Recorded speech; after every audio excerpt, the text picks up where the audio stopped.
Welcome to the Learning Pines YouTube. We hope this video helps. In this video, I will explain how to change an Audi TT headlight bulb. First, gather your tools, which typically include a T30 Torx driver, often found in your Audi's toolkit, and a flat screwdriver. Safety is key, so make sure your car's ignition is completely off and the engine is stopped before you begin. Remember, never touch the glass of the new bulb with your fingers. To access the bulb, begin by opening your car's hood. You might need to remove some plastic trim that obstructs the headlight unit.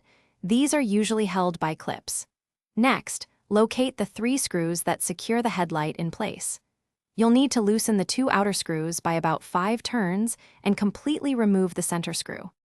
With the screws managed, gently disconnect the electrical wiring harness from the back of the headlight unit. Now, carefully maneuver the entire headlight assembly out of its mounting position. Once the unit is free, you can access the bulb holder. Detach it by turning it about 30 degrees counterclockwise, then remove the old bulb. Carefully insert your new bulb into the holder, making sure to only touch its base. Reattach the bulb holder by twisting it clockwise until secure. Slide the headlight unit back into its housing, reconnect the wiring harness, and then tighten all 3 screws. Finally, switch on your ignition and test the new headlight to ensure it functions correctly. Check the description for a link to Darn Tough socks and other great deals. Thanks for watching. Consider subscribing if we helped you.